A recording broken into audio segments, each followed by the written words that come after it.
Greetings, welcome to the Citizen Exclusive with your host, Mpoki Thompson.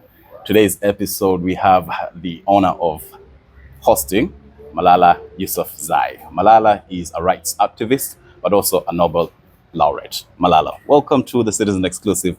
Welcome to Tanzania. Thank you. Asante sana. Already know Swahili? Kidogo. Kidogo. Perfect. So Malala, the work that you're doing in Tanzania, in Africa, and across the world is commendable.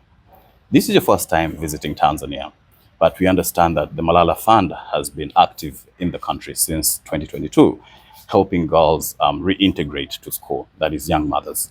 Can you tell us, why did you choose to come to Tanzania this time around, and what has been your impression so far?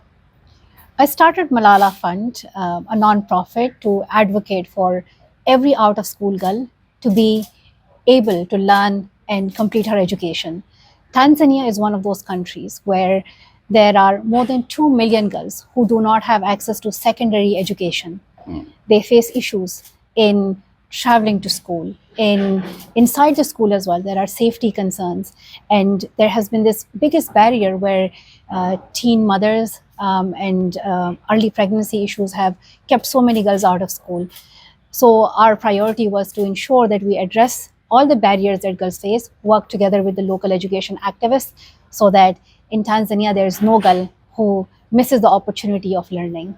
Okay, so we are tracking the progress that Tanzania is making in allowing young mothers to go back to school. However, we spent more than 50 years allowing schools to expel pregnant girls. And now, within a short span, in the year 2021, we had a policy reversal, which allowed now the reintegration after 2 years of childbirth. But what is your impression so far in terms of how Tanzania has made that big turnaround? After 5 decades of Yes.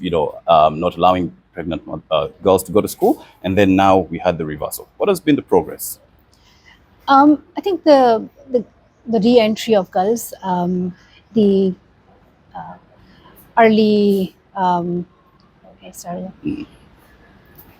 re-entry of young mothers to school is a moment of success. However, we need to ensure that this is not just an announcement that we think that addresses all the issues regarding the re-entry of girls. There are still so many things that need to be done, from the implementation of this policy, that it Yes. is taken seriously, that it is part of the law. At the same time, we need to work with the communities as well, work with the girls directly as well. So I want to bring attention to one of the initiatives that we support, which is the enshrine initiative Yes. in Tanzania. And these incredible activists of this organization are working together with schools, with the communities, and with the girls directly, to help them return to classroom. Okay, now more on the policy shift, because that has been the concern, that the circular does not have the legal mandate. So all these rights activists are looking at having a legal framework that would ensure implementation is legally binding. What policy shift are you working with the Tanzanian government to ensure that it comes into play, so that to make this re-entry more effective? So right now, Malala Fund is working with 11 activist organizations who are advocating for a legal protection for girls' rights and girls' education. And you are exactly right. We need to ensure that this is not just a part of one government policies, that in case leaders change or governments change, that these rights are taken back. This is what worries me the most about girls' rights, that it's so fragile. So we need to make sure that there is a legal framework and protection around guaranteeing these rights to girls. And so together with all of these activists, Malala Fund is here to bring attention and to amplify the activism of these incredible people who are asking government to ensure that this is a more solid, bold commitment, and that this becomes integrated into the legal system. Yeah, what about the cultural norms? Because that is also one of the impediments that these young girls face. When society views them, stigmatizes them. So how is that being addressed? You're talking at the community level in terms of addressing the cultural norms. The activists who we support are working in different parts of Tanzania, and they're working in some of those communities where only 3% of girls, especially in the rural areas, complete their secondary education, they make it to their high school. So our goal is to actually work in the most disadvantaged, in the most underserved areas. And I think this work is best done when you partner with local uh, activists. Yeah. So when I visited the work of the Msichana initiative in Congo school, I saw how there were these local community leaders, partners who were coming together. They were talking to the parents, they were talking to the girls, they were talking to teachers. They are promoting safety in schools. They're also talking about re-entry into schools.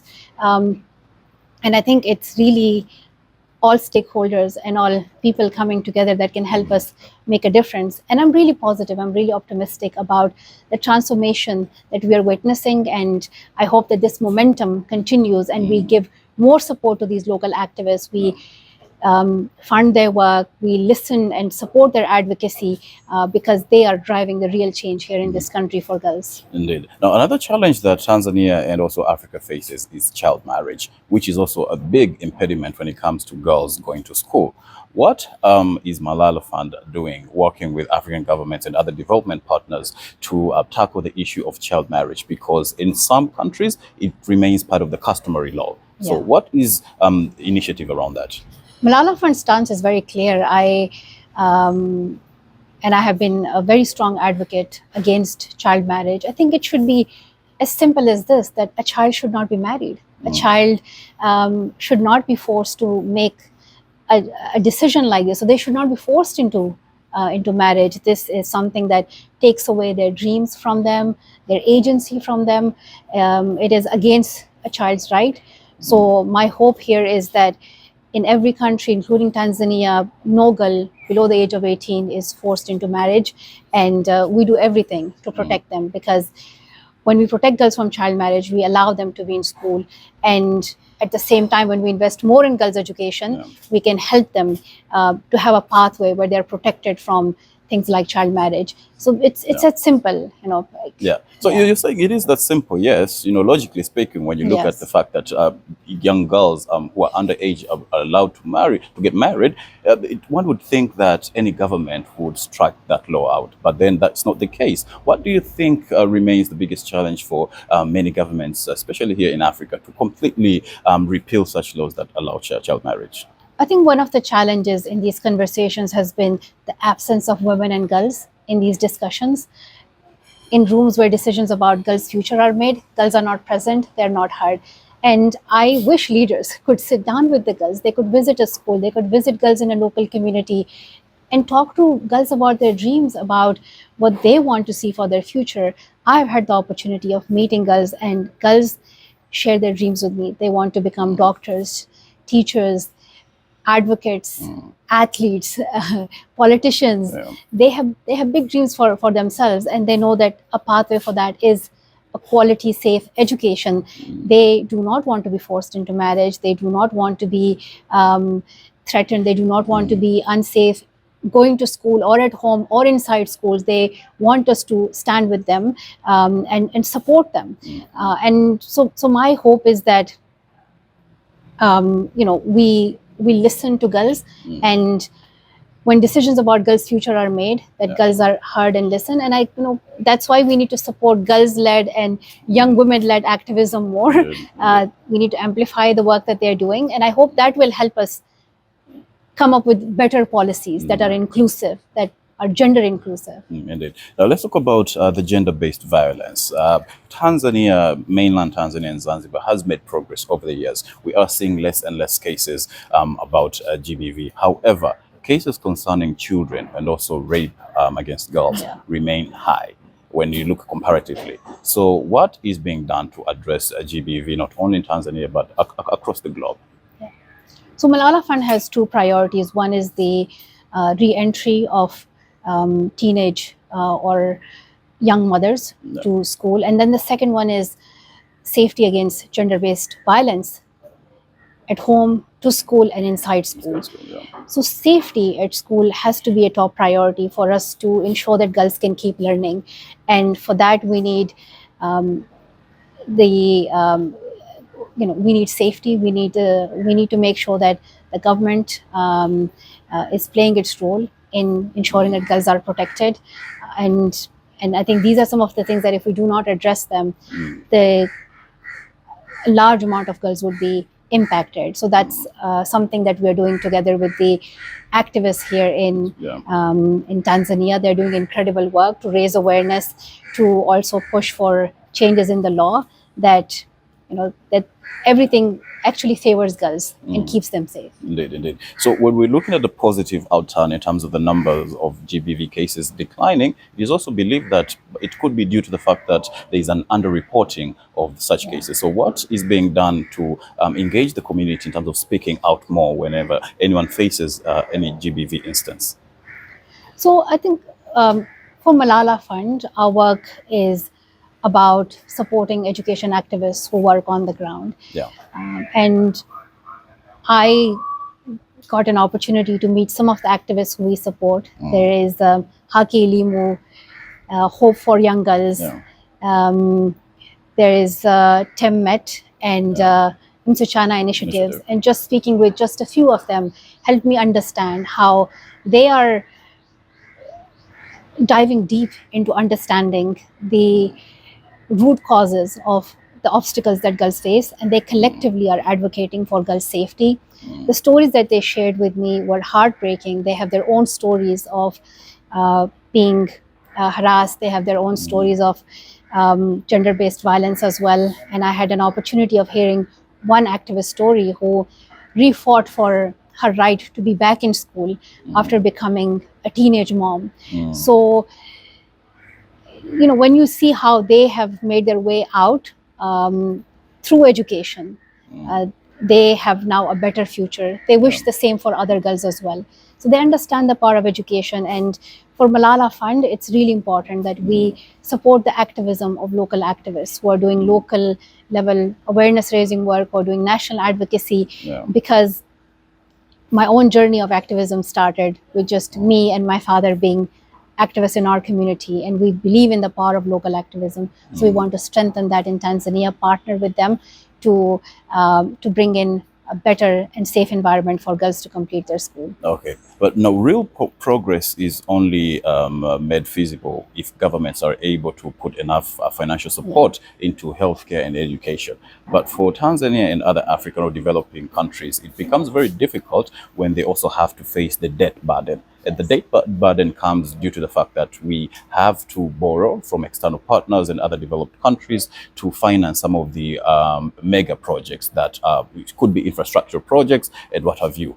What is the conversation that you're having with world leaders around debt financing to ensure that African governments, the Tanzanian government, is able to put enough financial support into education and healthcare and not have to worry so much about facilitating the debt? Yeah. I fully agree with you. While there is progress that we have made for girls, we are also living in a challenging time because there have been so many setbacks. Countries are cutting their funding to aid, and that also means cuts to girls' education. And at the same time, we know that the system has been failing as well.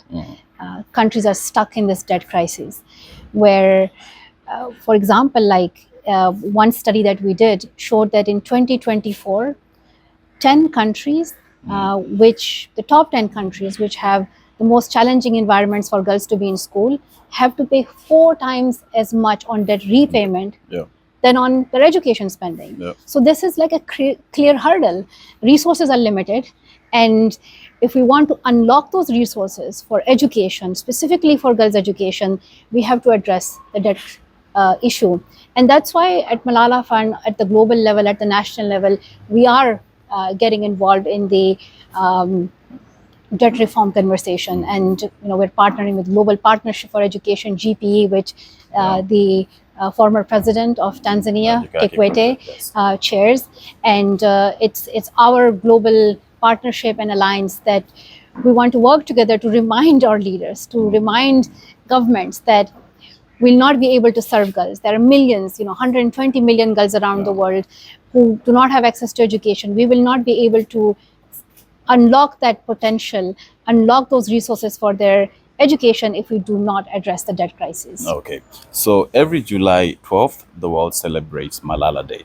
And fortunate for us, Tanzania, and for you, you were able to celebrate that day in Tanzania in 2025. What does Malala Day mean to you personally and the work that you do?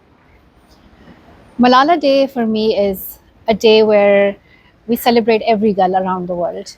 Every girl is inspiring. She has a story. She has the potential to become a change maker for her community, and she deserves the right to be in school. So I use this day to bring attention to the stories of these incredible girls. I highlight the challenges that they face.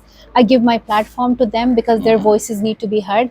And this year, to celebrate my 28th birthday, I'm here in Tanzania to bring attention to the inspiring stories of girls in Tanzania. They are remarkable. The first girl I met as I landed here was an 11-year-old girl, and she told me that she wants to be the president of Tanzania. I met other girls who want to be in sports, they want to be athletes, they want to be doctors, they want to be decision makers, and that gave me so much hope for this country. And just it was a reminder that there are so many girls out there, just like these one, who are fortunate to be in school, who we need to think about, and we should make sure that we do not leave more than 2 million girls at the secondary level in Tanzania behind. We need to invest in their education. So as we conclude, Malala, looking back, what gave you the courage to continue advocating even after that attempt on your life back in 2012?